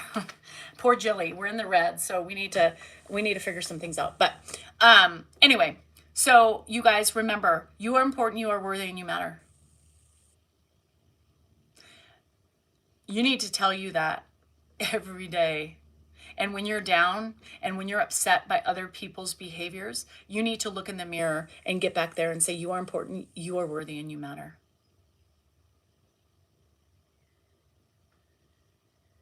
Because if you're crying, if you're upset, you need to figure out why you're upset. You need to figure out why you're triggered. And you need to realize that you're just as important. And if somebody's not treating you right, you need to start laying the foundations, your boundaries. Okay? And that's what it's about, right? You're not going to be perfect. You're not going to be perfect. Save your tears for the pillow. What about the baseball bat? Only when necessary, Suzanne. Only when necessary. I sleep with, well, I won't tell you because then my secret will be out. And if Dan's listening, then he'll gather those items away. So anyway. You guys, you are important, you are worthy, and you matter. And that's why I tell you that every day. I need you to believe it, and I need you to understand it, and I need it imprinted in your brain, because you should never allow somebody to trample over you. You should never allow somebody to take advantage of you. You should never allow the things that we allow, right? We should never allow it, and we do.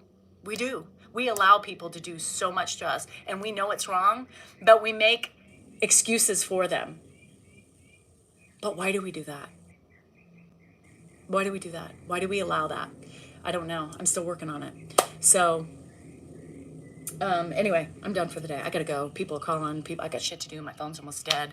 Anyway, I love you. I'm still waiting for my G-Wagon. If anybody is white, it's fine. Or whatever color. If you're buying it for me, whatever. I want a pink bow on it. If they don't have pink, red's fine. But other than that, I love you guys. Don't forget, have a great weekend if I don't see you. I will not have any sports for a while because that season that's shifting. So I'll be on every morning.